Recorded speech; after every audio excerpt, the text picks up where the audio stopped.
This episode of the Old Dogs REI Network is brought to you by Mino Studio.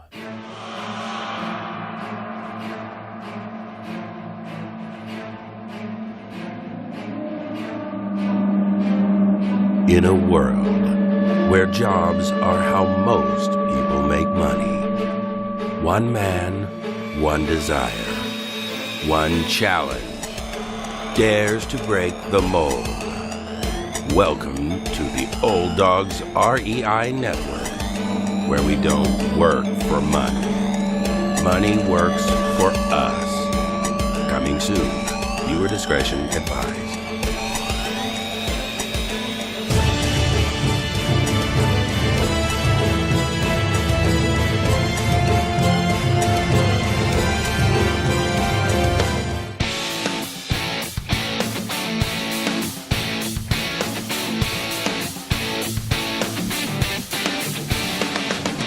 Welcome to the Old Dogs REI Network, where cash flow is king. Real estate investing, the means, so you can enjoy your retirement dreams. This is the show where we cut right to the chase. No sales pitch, no long monologues, just simple how-to real estate investing advice, so you can earn the passive income you need to enjoy your retirement today. And now, your host and chief old dog, Bill Manacero. Welcome to the Old Dogs REI Network. I'm your host, Bill Manacero, and this is the show where 50-plussers and anyone else who wants to join us get solid, no sales pitch real estate investing advice to help generate real cash flow. The podcast airs twice weekly on Mondays and Fridays, and if you aren't already a subscriber, go to iTunes, type in Old Dog, spelled D-A-W-G, find our podcast, and subscribe. Well, we have a great show for you today. We're going to talk about an area we really don't talk much about here, and that is self-storage, which is really a hot asset area right now in real estate. And we've got a guy who is a true expert in this area. His name is Scott Krone, and he's the founder of Coda Management, a company that teams up with investors to purchase undervalued warehouse space and converts the space into climate-controlled self-storage facilities that are managed by a top 3 operator. With over 47 syndications and 400,000 square feet with 2,750 storage units under management, Scott has over 25 years of development and design building experience. Wow. Well, Scott, welcome to the Old Dogs REI Network. Thanks for having us. We're really looking forward to this time. Oh, well, me too. This is a great area, and you've got a great story too. And I just love you just to give a little background on how you got into real estate in general, and specifically the self-storage area. Maybe you can just tell us where you came from and give us some background. Absolutely. Well, my family had a family business that I was going to be 4th generation in the die casting industry. And my father showed up my senior year of college and said, "Hey, what are you planning on doing next year?" And I really thought that I would be going into the family business. And I said, "Well, I figured I'm going to be working for you." And he said, "Well, you're not going to be." And my immediate reaction was like, "Okay, what did I do wrong? Wow. Am I getting ground?" Shocker. So I had. It was a big shocker. I mean, this is something that my great-grandfather started. And, it was, in my mind, a very successful company. And not to say that it wasn't, but my father said, "Well, we're selling the business." And it was a real paradigm change for our family because, my whole life that had been part of, my grandfather worked there, my uncle worked there, my dad worked there. And so it was everything that we knew from a business perspective was related to the family business. And so, the market was changing, it was going abroad, and they felt it was the time to sell. So, my father said, "Well, you've always had an interest in architecture. Why don't you consider going back into that?" And I thought that it was too late, having, gotten an undergraduate degree in history and not in architecture. And that's when I learned that there was master's degrees for people similar to in my situation that didn't have the undergraduate degree.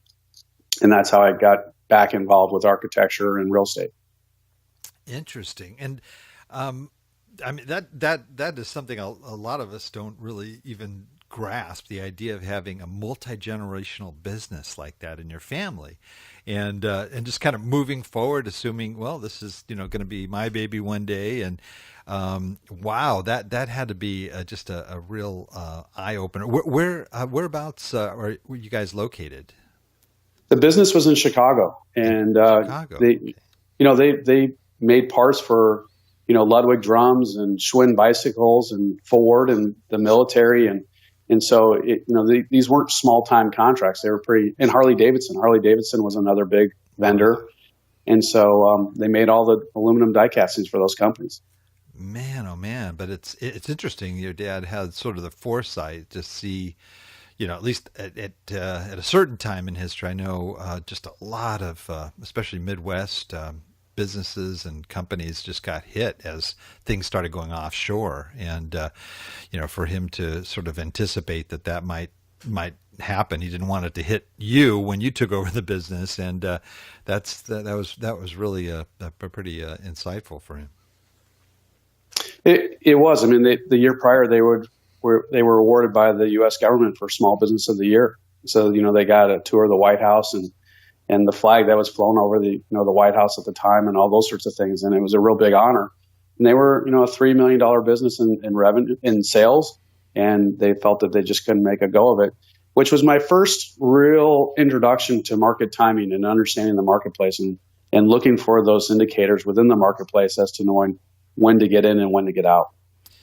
Well, it looks like, from at least from your story here, that you did have a pretty good idea. I mean, you went into architecture, but obviously it doesn't seem like that's the primary focus of where you're at right now.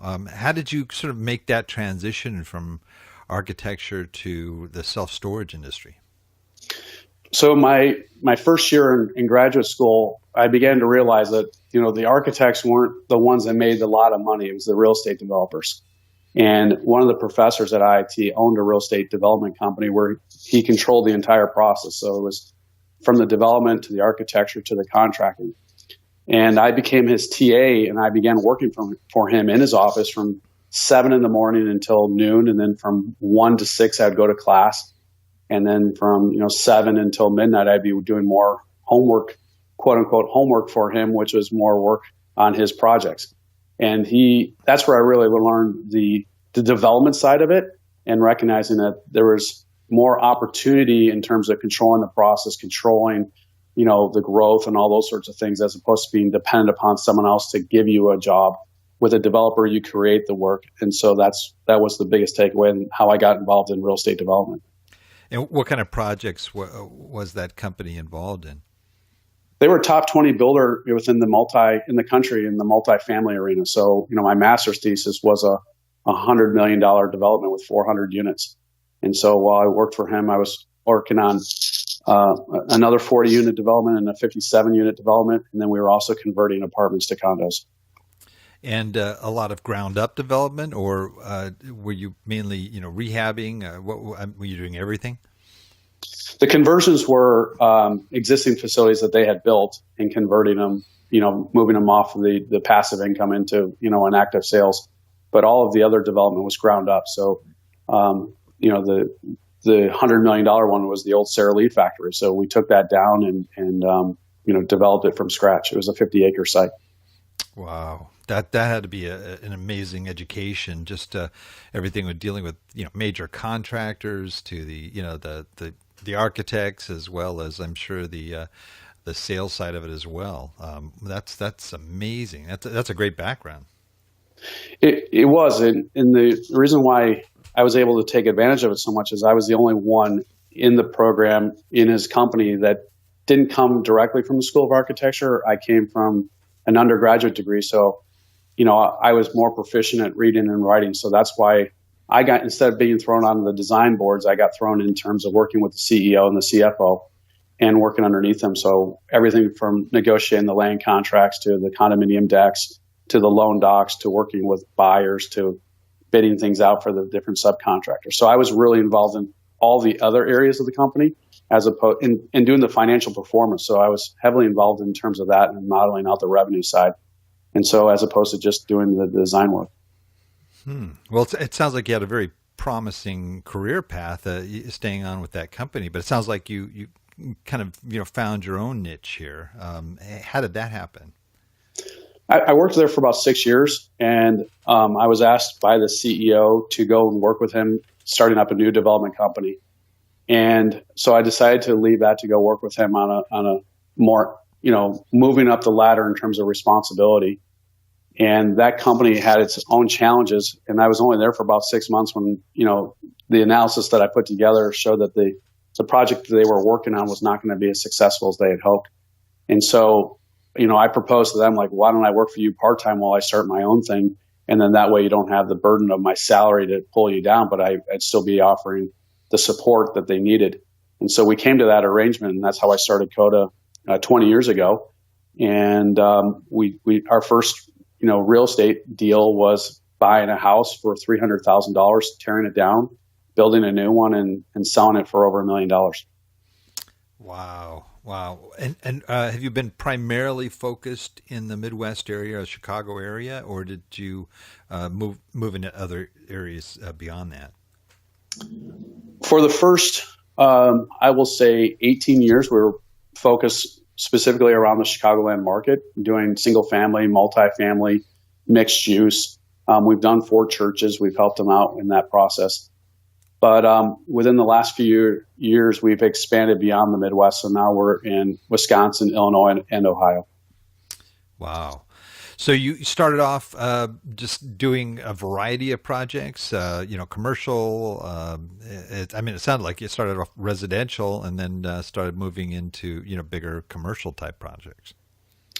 Yeah, we were predominantly in the residential arena, either single family or multifamily, until the big crash. And that's when we had to make the transition outside of just the speculative, residential side, because the banks weren't lending on it.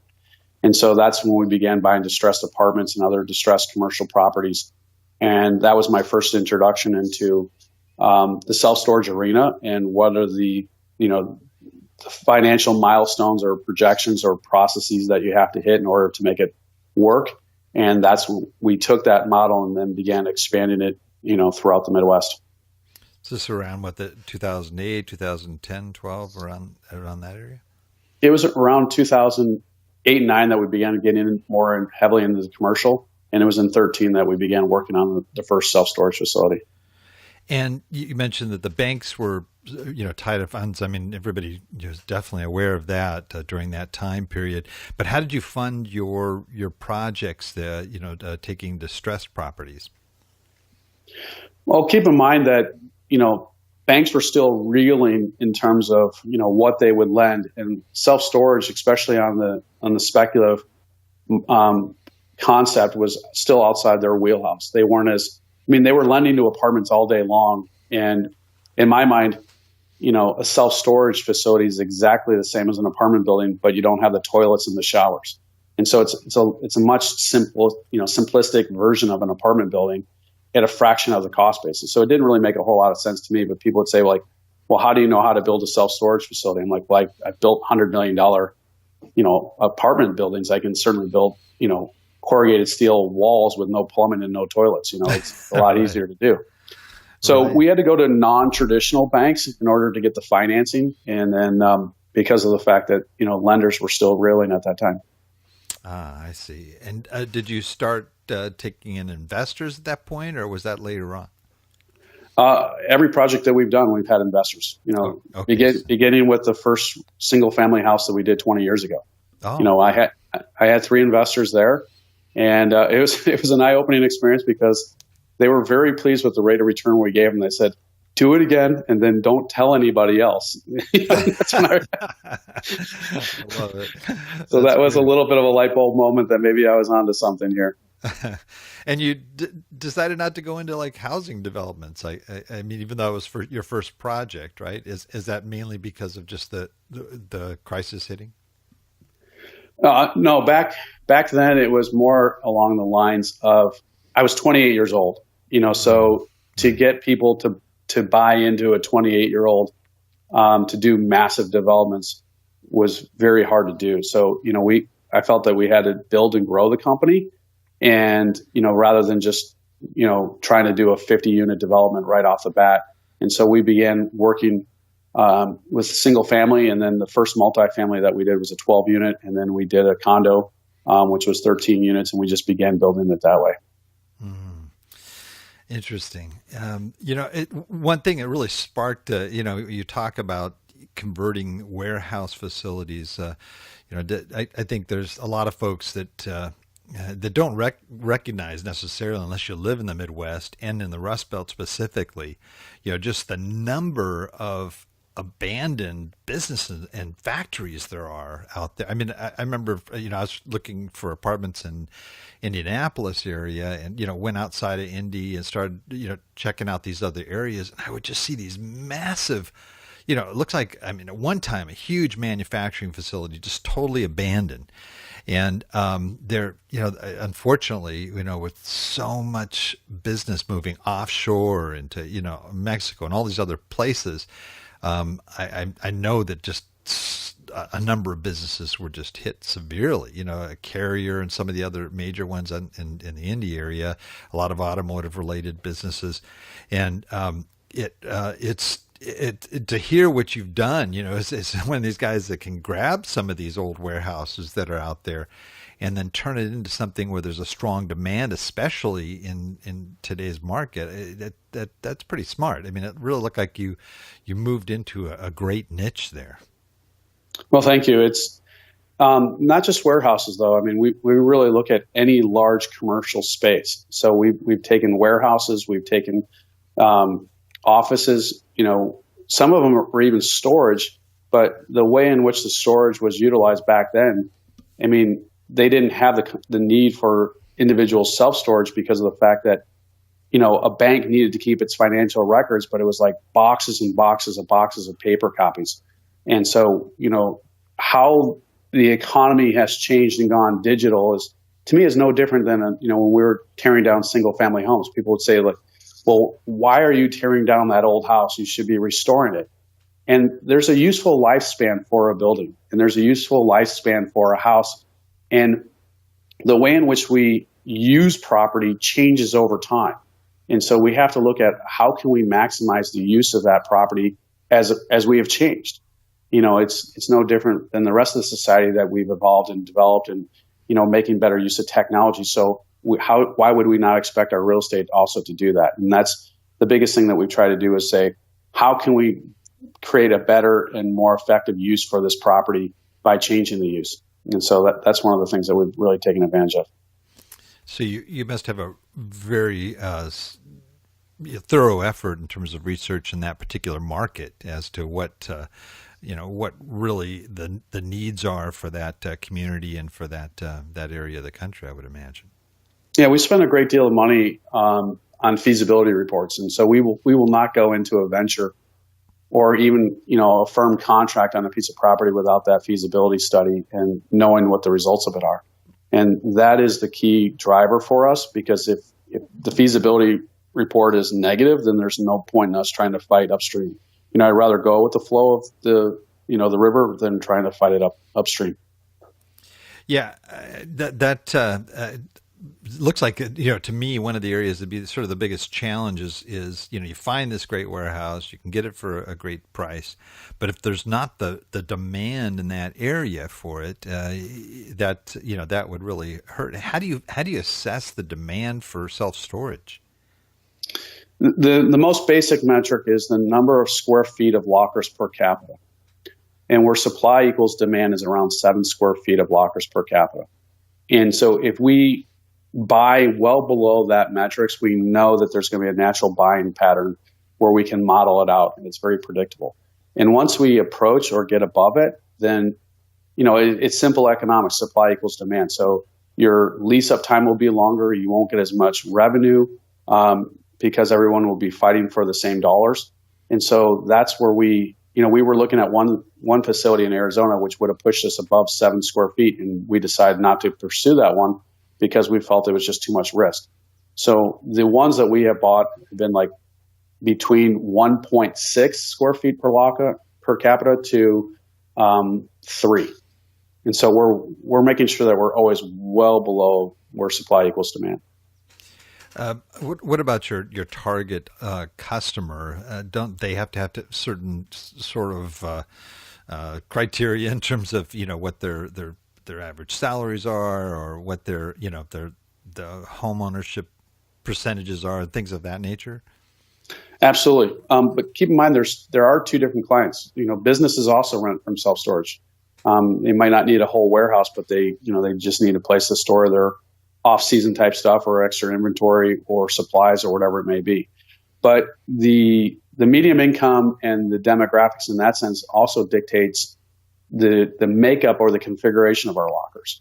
So the one says that we have demand. The other one says, what do we fill that demand with? How big, what is the average square foot of the lockers? Like, for instance, in more affluent communities, then we will build bigger lockers because they're willing to pay a higher price per square foot for a larger locker. In less affluent communities, they're willing to pay a higher premium for smaller lockers. And so in less wealthy communities, we will then put, a higher percentage of smaller lockers in it. So our medium will go from 90 square feet down to about 75 square feet on average for the locker. And what percentage of your self-storage business is sort of industrial versus consumer? I would still say majority of it is residential, but in each community we will have it. So for instance, in our Toledo one, I would expect it to be around 50-50. In our Chicago or Milwaukee one, I think it's going to be higher, because in those communities we have over 500,000 people within 3 miles, and over 60% of them are renters. And so we have an incredibly high percentage of renters in those areas. Got it. Yeah, I would imagine, rental, just the rental market would be a key factor in estimating, whether or not there's a strong demand, I would think. That is schools, like universities, that's another big factor. So it's each of those things will play a factor in terms of, how we lay out the building. And does your company do only self-storage, or do you have any other types of development you do? We have two businesses. One is a design build firm, which we then help out our customers develop properties.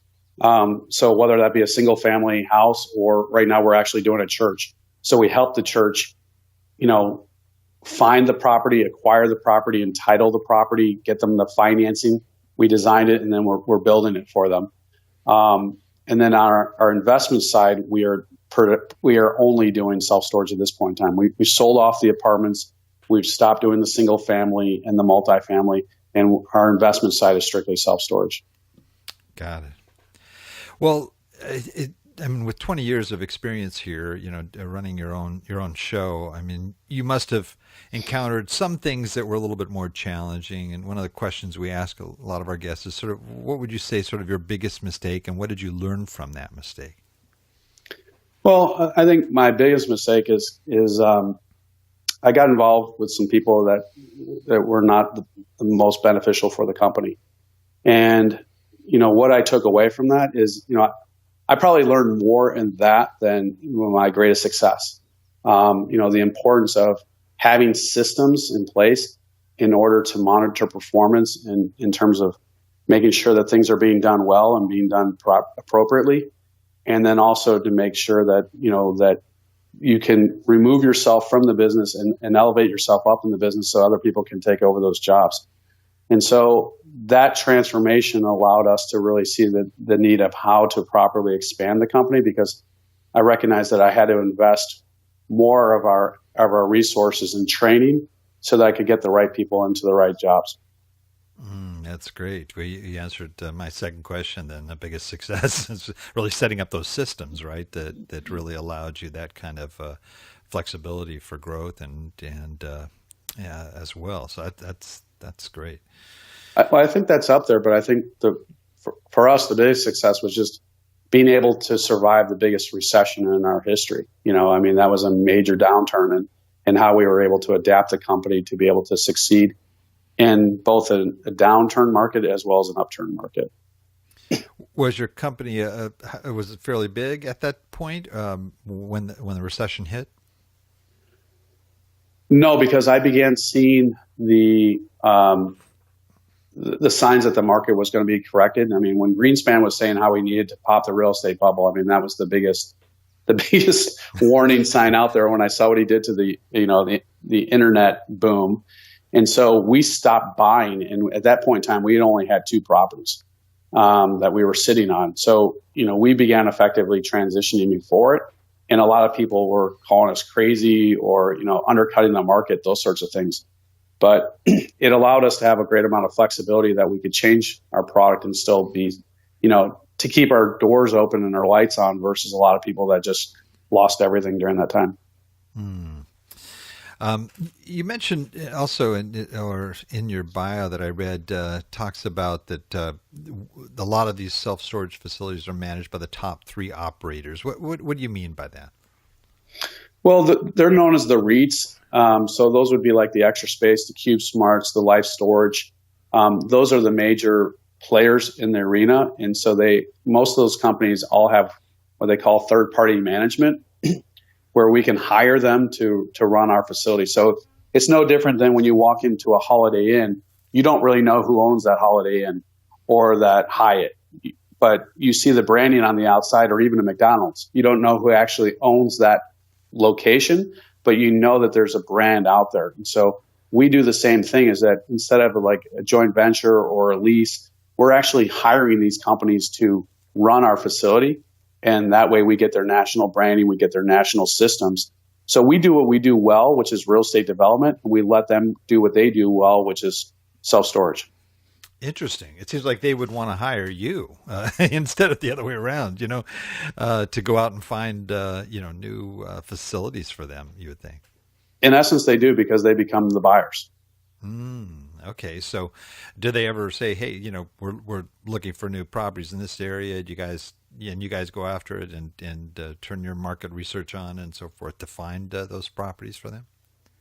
They're not that overt, but we do have that conversation with the feasibility consultants. And so we will have that conversation being like, where do you see an underserved area? Or where are you seeing, great rental rates that doesn't have the supply? And so we have altered our search criteria based upon that, knowing that there's hidden areas where we can go in and fill the demand side. Gotcha. Well, we have, as you know, an audience of what we call 50-plussers, those that are 50 years of age and older. They're either approaching retirement or they're already in retirement. And these folks are looking at real estate as a means to either supplement their retirement or be able to provide opportunities so that they can have the kind of retirement that they want. And from your experience, what would you say for our audience would be a good way for them to actually get in there and sort of benefit from some of the great things going on in the real estate area? Well, I think the first thing to do is to recognize that you have to be able to assess the level of risk in any investment opportunity, whether that be a single family all the way up to a REIT. There's an inherent amount of risk that's going to be associated with each of these. So how do you monetize that? How do you assess it?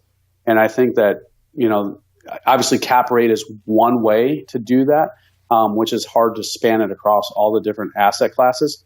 But I think that you have to really look at what is the underlying concepts, what are the underlying economics of it, and what is the market. So part of that is if someone who's let's just say in the second half of their career and they're looking to get involved with it, rather than starting from scratch, I would say look to partner up with someone who is doing it, and then that way you can utilize their strengths to enhance their investment.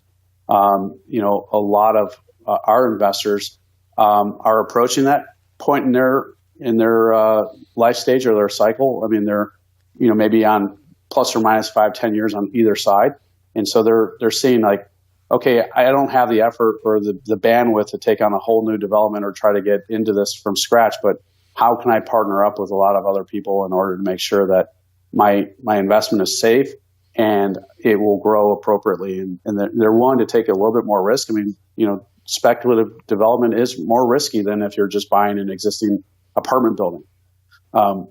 But when with that comes that level of risk, then the reward is obviously there as well. So if you're looking for, let's just take self-storage. If you're looking for just an annuity or a bond, then you could certainly buy an existing facility and clip that ticket, if you will. If you want to expand it a little bit, then that would be on the development side. So even within that arena of self-storage, there's different levels of risk and obviously compensated on the backside as well. And I know this is not easy to answer, but roughly what kind of returns are people getting that are investing in self-storage right now? But if they're buying an existing facility and they're looking to improve it, they might buy it at a 9 cap and maybe move it to an 8 or a 7.5 cap. And so those are the smaller, what we call original class of self-storage, which is more rural. The classic drive-up garage door. The grounds may or may not be paved; they might be gravel, but there's no climate control. What we're doing is now considered Class A, which is fully climate controlled facilities where you drive into them and you're never outside. You can literally unload your car or your truck inside the building. And those, you might see, anywhere from a 9 to top of 15% rate of return. We were just at an event where we were with, about 70 different self-storage operators, and we were all just talking about the marketplaces and what things we've been seeing in the marketplaces and how to improve upon things. And one guy, he, for the first 4 years, didn't really have any positive cash flow because he had to reinvest in it. In year 5, he sold it, and he took a $1 million facility and turned it into a $1.7 million facility. So he did very well, but he had to be very patient, and he got the reward on year 5. That sort of type investment is good for a single investor type entity, but we obviously couldn't make that work in terms of what we're trying to do. When we're doing speculative development, we recognize that we got to be 20% or greater in order just to attract the marketplace to get that rate of return. And so, we won't model anything less than 20%. And if the rate of returns are coming in under 20%, we won't even do it. Wow, that's great. That's actually pretty strong. Well, your company, it seems like you have a great niche. All I keep hearing is how great things are happening in the self-storage arena. What are your plans for the sort of the short and long term for your company? What's the vision that you have that really excites you about the future? Well, our goal when we really began, we tested the model for a few years with it, and then we decided, hey, we're going to try to get 10 of these facilities within 5 years. And we felt that if we had 10 facilities that we could bunch together, we could get greater cap compression in the marketplace and unload it to the REITs. And so, our philosophy is the best time to sell real estate is when you don't need to, because people are willing to pay you the most for it at that point in time. And so if we can have cash flowing facilities that are generating a good rate of return in our cost basis because of the fact that we're buying these existing facilities, well below replacement costs, our goal is to, have a cost basis of 65 to 70% of value. So that way we can refinance out our investors' equity and still cash flow them and our investors stay in the deal. And so if we can be cash flowing with having no equity in the deal and then decide when we need to, the best to sell them, that is our ultimate goal. And so we're in halfway through our 5-year plan, and we're now working on our 6th facility that will be in that portfolio. That's exciting. That's great. Great. Well, I probably have asked way too many questions here, but I want to learn and understand, what exactly is happening in that space and what opportunities there are for sure.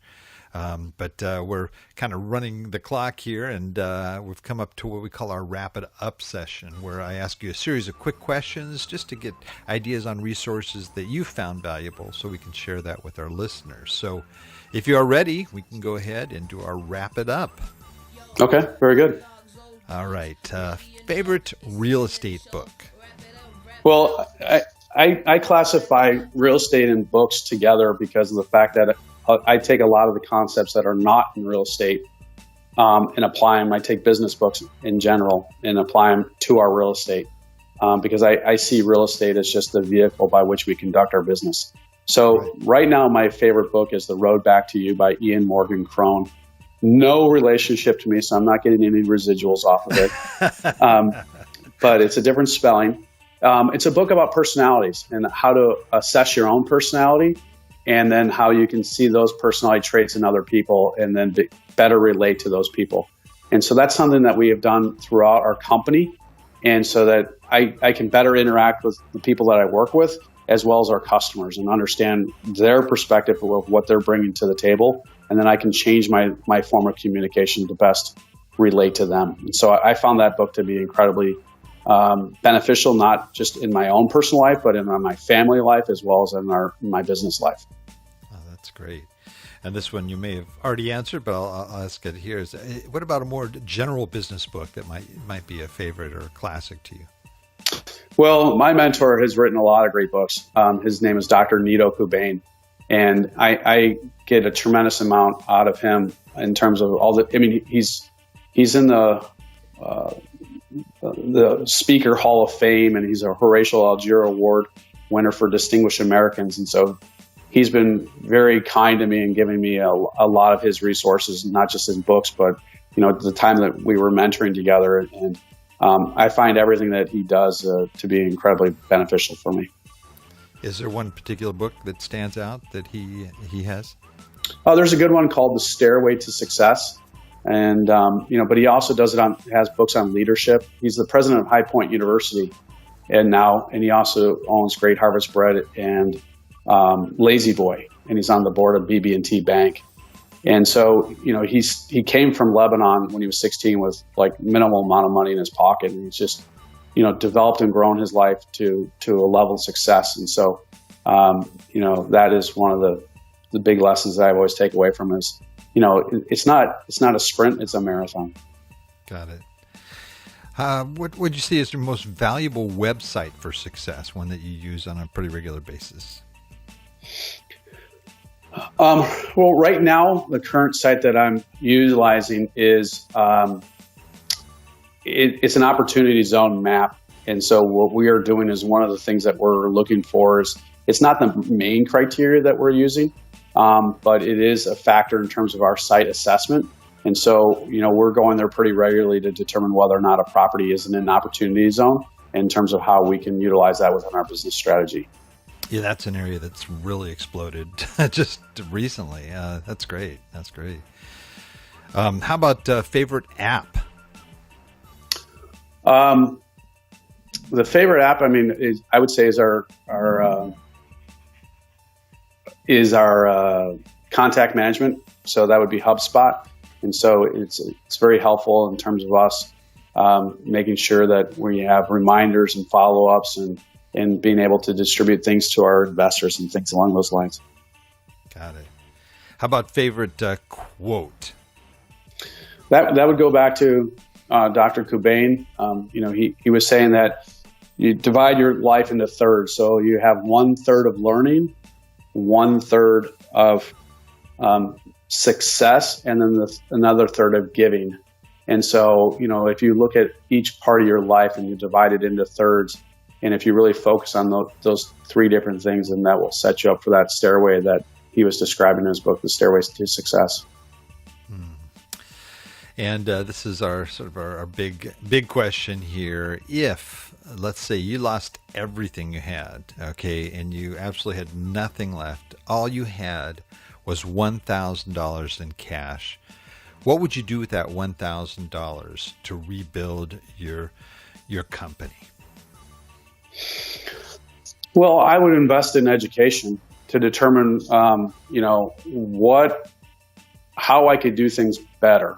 When I was saying that, the greatest failure, I did do that. I did invest a significant amount of money in terms of like how to improve the way in which we were doing business. So, was it down to my last $1,000? No, but, did I have to start over again? I felt like it because of the fact that, we really had to analyze everything that we were doing in the company. And so that's what I've always done. Whenever there was a challenge, like in the recession or that period of time, I've always doubled down in terms of my education to make sure that I was like, how to do things better. And I think it's, it'd be ignorant on my part to think, well, I've done it for 20 years, so therefore I know how to do it. But if I'm not doing it well, then how can I take that, that prideful approach to it? So we're always looking for ways in which to improve. And one of the things that Dr. Cobain says is, you're not expected to be perfect. You're expected to be better. So every day, can you be better as opposed to being perfect? I like that. That's great. Well, I'm sure there's a lot of folks that are listening that want to find out more about you, about your company. What's the best way for folks to find those things out or to reach you? The best website would be www.codamg.com. So that's CODA, M as in management, G as in group.com. And we have, contact information on there. Plus we have blogs and other resources that people can see of what we're doing and why we're doing it. And so that's one of the best ways to get hold of us. That's great. That's great. Well, we'll also have a link to that in our show notes as well. Wow. Well, this has been just really fascinating for me, Scott. Some great information there. I mean, your story is amazing. I was thinking too, and you had this fourth generation business, and as a kid, did you ever like work in the in the factories, with the tool and die area as a kid, or is that something you didn't really interface that much with? I did work at the company for a couple months, but it was not in the factory. I was working in the office, and my primary task was trying to clean up the sales and contact list. And keep in mind, this is when a computer filled an entire 10 by 20 room, and I had to go through sheets of dot matrix, printouts to determine, which companies were still in existence and who the right contact was. And so I spent a lot of time just trying to update that information and such. So it was more on the admin side, right? Totally on the admin side, right? Weren't they pouring into the molds or any of that stuff now? That's great. That's great. Well, thanks so much for being on, Scott. You have a great story to tell. Sounds like a fantastic business. You found an excellent niche, and definitely want to hear more about how things move forward with you and your company. So we want to thank you for that. But before you go, we're not done yet. We have one tradition here on this show that our guests just love, and that is our closing howl. So I know, you've been probably practicing a little bit here on this one. And so we're just going to let you close us out with your best old hound dog howl. So go for it, Scott. Ow! That was good. That was good. I did have a beagle growing up. I love it.